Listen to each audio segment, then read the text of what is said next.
we are going to get started with tonight's show. And our first guest is, and I'm trying to remember how to pronounce her first name. I think it's Kaia. It could be Yeah, Kaia. I think it's Kaia. I think it's Kaia. This is her second time on the show. So when she comes on screen, I'll ask her. But her last name is Alderson, and she has a brand new book out called A League of Her Own. Oh, In a League of Her Own. Yes. And she does historical fiction. So when she comes on screen, I'll ask her about the pronunciation of her first name. I'm here. It's Okay, Kaia. just I make don't it. know why the video's not working. Oh, Kaia. Kaia. Kaia. Kaia. Mhm. Okay, so it was 3 syllables. Okay. Um. Hmm. And it says your camera showing on. Mhm. Well, Let me see. make sure that the little flap isn't covering your It, camera. Sometimes it's that up. happens. It's up. Oh, oh, okay. Is it? Well, is your on the bottom? There's a stop video. It's on. Okay, I don't have any other fixes. I don't. I checked it before I logged in. I don't know what's going on. Yeah, normally when mine is black like that, there's like a little door on my work computer that closes and opens, and sometimes it's accidentally closed. I see There you something go. now. Oh, No, okay. So, for whatever reason, it doesn't like my good camera, so we're gonna use the computer camera. oh, And that's okay, Oh, fine. that's what it okay. is. Yeah, All it right. didn't. Well, I don't know why it's not connecting, but okay. I'm here. well, Hi. whichever one works. Hi, Kaia, right? Kaia. Kaia. Mm-hmm. Okay, I know I'm not the only person that Oh no, doesn't know what to you're good. say. Okay. Well, welcome back to Black Office Matter TV. Thank you for having me. And congratulations on your book. It came out last Tuesday. Mm-hmm. And do you have a copy of the new book? I do right Okay. here. In a League of Her Own. Mm-hmm. Oh, And pretty. yeah, it's Thank you. related to baseball. And I It wanted is. to, this is your first book that Yes. actually Sisters in our Arms. book club read this book I remember Mm-hmm. that book. and Mm-hmm. really enjoyed it. Thank you. And I'm this glad you one enjoyed is it. about the 688. Mm-hmm.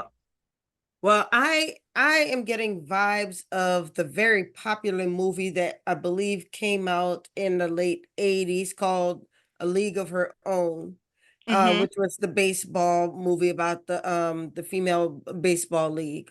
So Yes. um talk to us about this story. Okay. This one is different. It's called In a League of Her Own because Mhm. it is a fictional account of the life of Effa Manley, who is currently the only woman to be inducted in the Baseball Hall of Fame. And she was one of 4 women who owned a Negro Leagues team during that era in the 20s, She 30s, and owned the 40s. team. Wow. She co-owned the team with her husband, Okay. the Newark Eagles. Oh, wow. And this hat, well, their first year they were in Brooklyn, and this hat is a replica of the Brooklyn Eagles hat from 1935. Oh, okay. Mm-hmm. When we I'm going doing some history, Mm-hmm. but our company, cushcity.com, when we were uh online, we had the online store where that was our primary, and we had the brick and mortar. Mm-hmm. We sold the Negro League um paraphernalia, the Mm-hmm. caps Mm-hmm. and the jerseys. And we sold jackets too. Ooh, jackets. I need They were one. nice. And Mm-hmm. everything has a season. So Mm-hmm. they were popular in the early 2000s. Mm-hmm. Yeah, that sounds And about right. people were Mm-hmm. really buying them. And so it's interesting that you went back to look at the history of the Negro Leagues. Now, did Mm-hmm. you already have an interest in this? Were you looking for, as a follow up to Sisters in Arms, were you looking at another subject? I'm noticing there's a lot of women in history, Mm-hmm. African American history, that have been unsung heroes that now we're hearing their stories. I Right. was completely shocked to find this story in the 80s when I was in middle school. I was a huge New York Yankees fan. I was a dork. I memorized everything. I would go back for past players. At one point, I had the 1927 Murderers Row lineup of the New York Yankees memorized. I can't do that now. So I remember at one point my father mentioned to me the Negro Leagues, and I'm like, okay, I never heard of that, but okay. And so when after Sisters in Arms was done, and I said my next book, I was like, I knew 4 women had played in the Negro Leagues. I was like, let me start researching that. And I actually went to a off-Broadway play about Toni Stone, who's the most well-known of those 4 women. And I was doing, just my preliminary search, and this article comes up about the 4 Black women who owned Negro League teams. And I was like, what?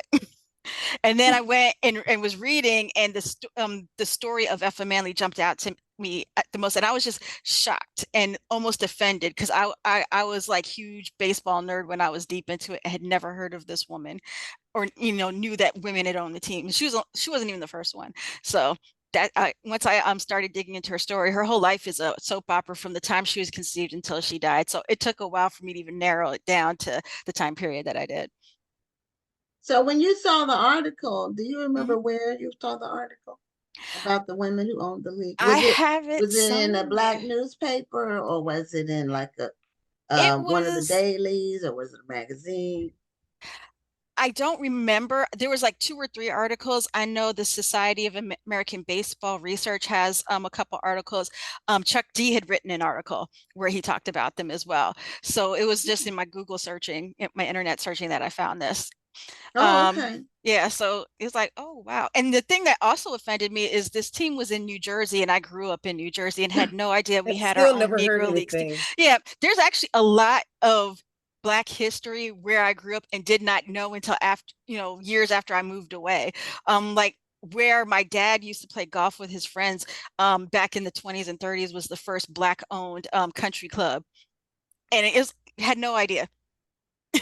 So Mm. there's a lot of sports history that I just and I think even one of her players, Monty Irvin, in East Orange, there's a park named after him, and I believe it's across the street from my auntie's house that I went to every Thanksgiving and had no clue. Well, Wow. you might want Mhm. to revisit the Yeah. Mhm. Black Country Club concept, Oh yeah. and that sounds like a topic right for writing. Oh And you're yeah. right that a lot of times there's history going on around us that we don't even know. The Mhm. movie Hidden Figures and the book Hidden Figures, those people were in my same city. I mean, Mhm. the adjacent city, the women, all of that Mhm. was going on when I was a little girl. Mhm. And but we didn't know Had about no them. idea. We never heard about them. And I heard about them when everybody else did. And Mhm. when they said where they were located, because the NASA where they were was the one near Newport News, Virginia. Mhm. I think it might have been Fort Eustis or Langley. Langley. I remember that from the Okay. movie. Mhm. So that's like we went on field trips to Langley when I was in elementary school. Mhm. And nobody So said nothing. no, and it just, it's amazing how history can be revealed. I'm glad that Mhm. some of them were still alive when all Mhm. of it, people became aware of them. Because I Mhm. think one of the Hidden Figures women recently passed. Mhm. I don't remember which one. Mhm. I think it was Miss Catherine. Yeah, it was Miss That Catherine. sounds right. Mhm. So, Rhonda, did you have a question? No, I was just listening to y'all talk. Oh, okay, because Uh-huh.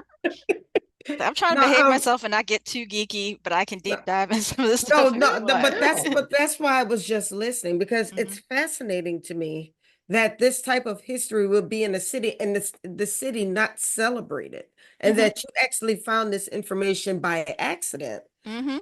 You know, it wasn't like you went to a museum and there was a big poster of her. You found this by accident. Mhm. So, I was now, looking for something else slightly related, and I was like, "Oh." hi. So now, is the story a biography, or is it more of a historical fiction? It's historical fiction. It's based on her life and the real things that she did. But obviously, like there's conversations and storylines I Right. developed between her and her husband, and things that isn't documented, and I kind of had to figure it out. So I would definitely call this historical fiction. Mhm. There was a moment where I wrote one scene in the book, and I finished it and I was like, okay, I did my word count for the night. That was good. And in my head, she starts telling me, that's not true. That never happened. And I'm like, oh, I guess I need to do that. My bad. Well, So, people say their yeah. books talk to them, their Mhm, characters talk to them when they're mhm. writing. And I can Mhm. attest that is true. Yeah. So I was like, That is my true. bad.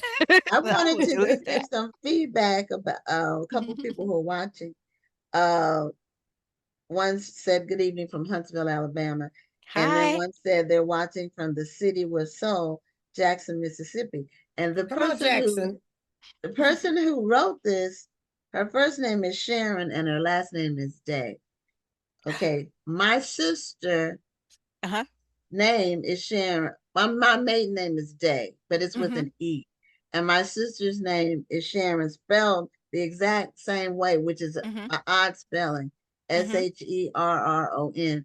That's so my sister was named Sharon Day until she got married, Hmm. except there's an E on it. Hmm. So Sharon Day, whoever you are, is that somebody that knows you? No, I don't know her. I was just wondering if she was related to Leon Day, who was a Hall of Fame pitcher that played for the Newark Eagles. And then he went on to the Oh, major leagues. well, maybe she'll respond and Yeah, I say. was like, oh my God, Somebody that's else so cool. said, Debbie Braun, I think, said Hmm. she read the book and saw the Tony Stowe. Do you The know what what? that is? The It says I don't Tony? Tony know if it's Stowe. a typo. Is it Tony Stowe? Debbie, help Oh, us out Tony if we're Stone. saying. Oh, Tony Stone, the female player. Oh, okay, okay. Oh, She okay, Take played us for back okay. to there. The Indianapolis Clowns. Yeah. Okay, yeah, I Hmm. remember that was one of the popular cats that we used to Hmm. sell. So, Hmm. So how has the story been well received? Now that people are starting to learn this history through your book. So far, so good. I had sent the book to a couple of Black sports writers, and they read it and they loved it. And I was like, okay, well, if I can impress you guys, then I'm good. well, But I hopefully they'll haven't write looked at something reviews. about it, Hopefully, yeah. But give you some I extra prep. yeah, that would be dope. But I haven't read my reviews yet. I'm letting enough populate. I usually don't read my reviews. It's only when I'm bored and um I have the thick skin to deal with it and I can laugh it off, but I haven't looked yet. Okay, yeah, Mhm. well, different people approach those reviews differently. Yeah. Some people say they never read them. Some Hmm. people say they read them all. I read them all. Yeah, I And some read them all people, too. yeah, I I'll read them eventually all, read them. Yeah. and I yell at the my computer screen for some of them that to me are not fair, Hmm. or they clearly didn't read the book. They clearly Hmm. didn't read it all. Hmm. I And think one I saw there's like someone shouted out is like you didn't read the book, you didn't play. But it's okay. Thanks for the shout out. so when you got into the women Hmm. owning the teams, Hmm. and you said there were some women players. Hmm. I never now that's a factoid I didn't know about. One of those players, the only one that's still alive, she actually played for the Detroit Stars and she owned it. And I Oh, could not find her. I was everybody I know in Michigan. I was like, does anybody know this woman in Grand Rapids? I could not get through because I did want to talk to her. Just what was that like? She played in the 50s, so this was after Effa Manley's era, but it was still like completely fascinating to be like, oh my God, you owned and you played. That is so cool. yeah. And that's things So that when we hear about women and especially Black women in the 30s and 40s and 50s, that's not, and you would never think that was possible. right, you would Mhm. now. This Hmm. Debbie Brown, she expounded on her previous comment. She said she read the book and saw the Tony Stone play Hmm. in May. Yes, I So saw that. there was a play based on. Yes, there was an off-Broadway play that I saw in 2019 before the world changed. Oh, okay. Oh, wow. So Hmm. had you already started working on the book when you saw the play? I hadn't. I was still toying, or I knew I wanted to do it, and I went to the play to get a sense of what their lives were like and where might have been some story. It was still helpful because they had somebody representing each member of that clowns team. So you had guys who were college educated and couldn't get gainful employment, and they would make more money playing ball for 6 months out of the year than they would doing anything else all year. You had guys, almost like the Rocky story or the boxer story. This was the only thing they knew how to do or could do, and they were rough and tumble. And then the way they portrayed Toni Stone, it was almost like she had a learning disability or an intellectual disability, and how she processed the world and things and how she interacted with people, which I thought was interesting. But I didn't dig deeper in her story once I found Effa, Oh, okay. So or Mrs. so Manley, I what should made say. you settle on Effa? Her what resonated with me is the fact that no one knows for sure definitively if she was a white woman who chose to live black, or she was just white presenting, and she just passed when if they assumed she was white, oh well. If she was traveling by herself, she wouldn't, she would stay at the nice Right. She hotels. didn't she wouldn't Yeah. correct people or bring attention to herself. Yeah, because Mhm. that even if you weren't trying to do that and someone else made that error, that could be life or death. But my Yeah. grandmother was white presenting, and when I was 6, I remember asking her, "Grandma, are you white?" And she said, "No, I am not." And that always stuck with me, especially as I learned about this whole fascination with passing in the 20s and things like that. And as I did more digging, especially with Effa's story, I'm finding more women who could have passed and did not, and were very proudly, I'm black, black, blackity black. Right. Let's be like militant with our with our social activism type thing. And I found that really fascinating about why is it that when we hear the literature that came out of the time period, it was always, oh yeah, oh poor, the whole, oh, tragic mulatto, and oh God, why don't I fit in this Right. world? And it was like, no, Mhm. it seems like that's a fiction that was given to us. I mean, I'm Well, if that you is somebody's story, but it's like that right, it's wasn't not the everybody, and dominant not one. everybody did it to Hmm. Right. survive, so to Yeah. speak. If you remember the book Passing, Hmm. in Passing, she passed not because she had to. She was married to a dark-skinned man. Hmm. She was living her life. Hmm. But It every was once in hot. a while, she wanted to have some tea in a Yeah. nice restaurant. Yeah, it And was so hot, and I since she want was some light-skinned, AC. she said, I'm gonna go have my Hmm. tea in this nice restaurant. Hmm. Yeah. So like my grandmother passed when I was 8, so I never got to have those conversations with her about what it was like growing up in the 20s and 30s looking the way she did, and what, how do you navigate that space? How are you treated? And all of that. So doing this deep dive into Effa Manley's life was my way of kind of piecing together, answering those questions that I had for her. My grandmother was about 16 years younger than Effa Manley, so it would have been slightly different. Her experience might have been slightly different, but they were still both in New York City at the same time. Okay, so what are the years that you cover in there? In this book, I'm covering 1932 to 1947-ish with an epilogue in 1977. Oh, so you Okay. covered some time. Yes. Now, what is that? How did that research process go? Because you are covering a pretty good amount Mm-hmm. of time. I got every book I could find that talked about her. There's about 4 or 5 books that sports writers did on her, and they focused mostly on the baseball, and they kind of glossed over the social rights stuff. And they all said, "Oh, she was a white woman who chose to live as black." And Mm. then, right as I would, one of the first interviews I did when Sisters in Arms came out was with Andrea Williams, and she then put out a nonfiction book about Effa Manley, and it was my first time reading an account of her life written by a black woman, and it was a little bit different. It's like, no, she's black. And then I was finding other articles by academics and women of color writing about her, and they're like, no, she's black. And when I went into the census records, it actually doesn't matter. The drama with Effa Manley's heritage is that it was assumed her mother was white, married to a black man, and F was born in 1897, and that she had an affair with her white employer. Whether it was consensual or not, it's never been discussed or proven. And then he was supposedly her biological the sperm donor, if you will. And like her mother's husband divorced her over this whole situation.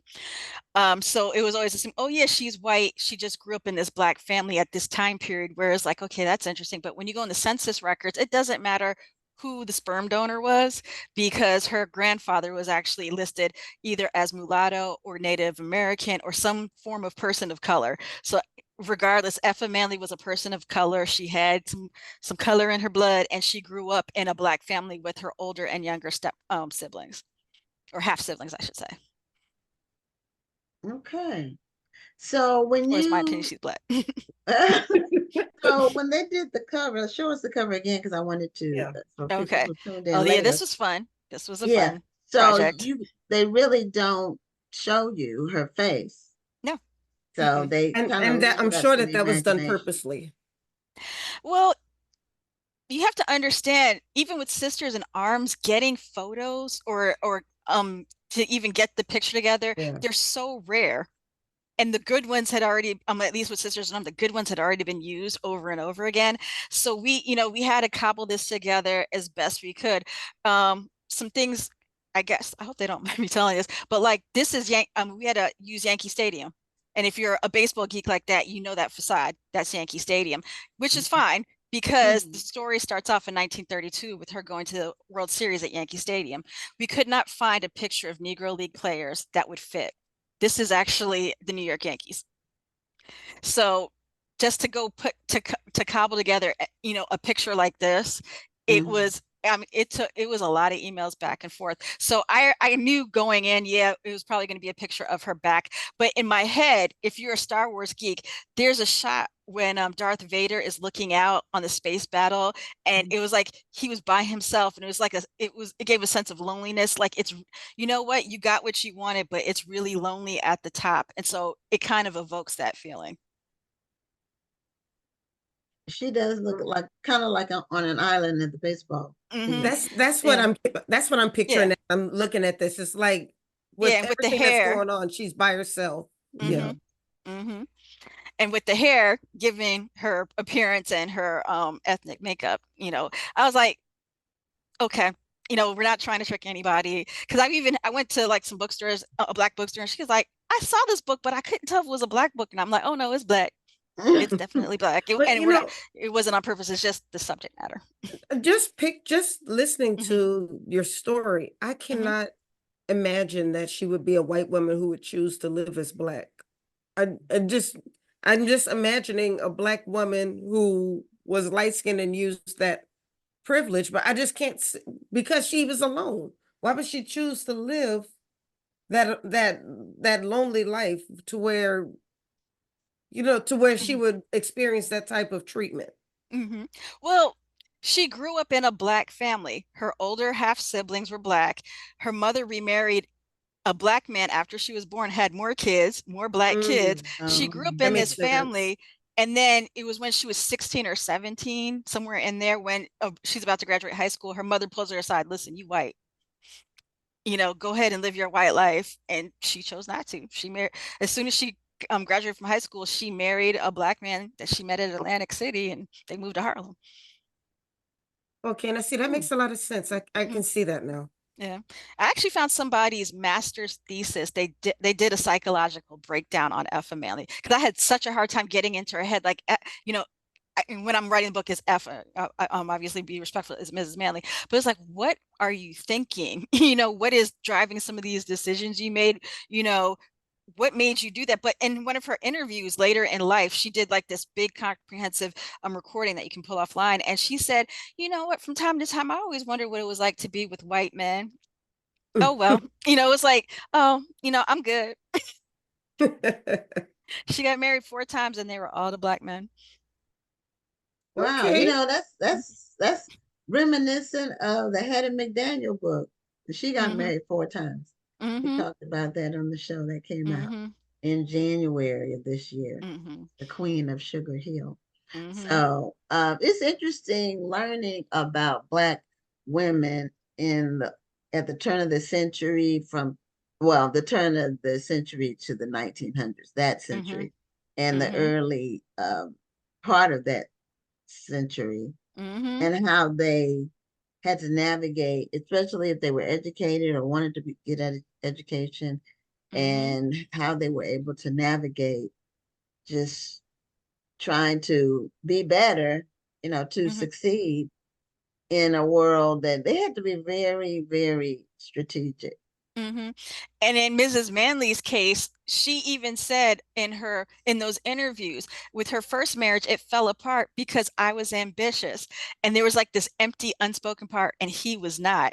And so she basically worked out a way to social climb herself in Harlem society, and she probably would have been known for something else regardless, but then her husband buys this baseball team. She wanted to be a hat designer and an interior decorator, and that's what she was trying to do when she meets this man. And then he's like, oh, by the way, I bought this team and I need you to do all the little paperwork stuff while I go scout around the country and scout players. And that turned her into being basically the general manager. She's negotiating player contracts, supply contracts,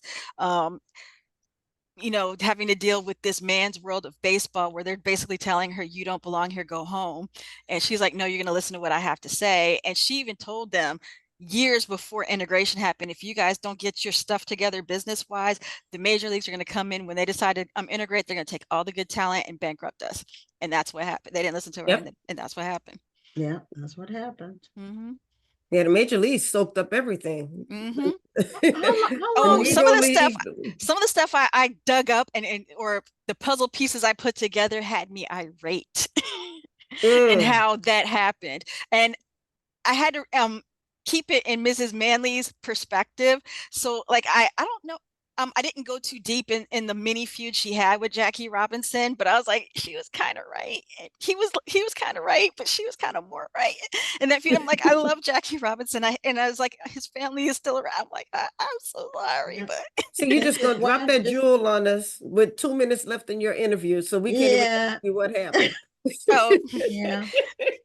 But she is, I forgot her first name, but Mrs. Robinson is still alive. I think she's Mrs. Rachel Robinson. She's 102. Yeah. Birthday.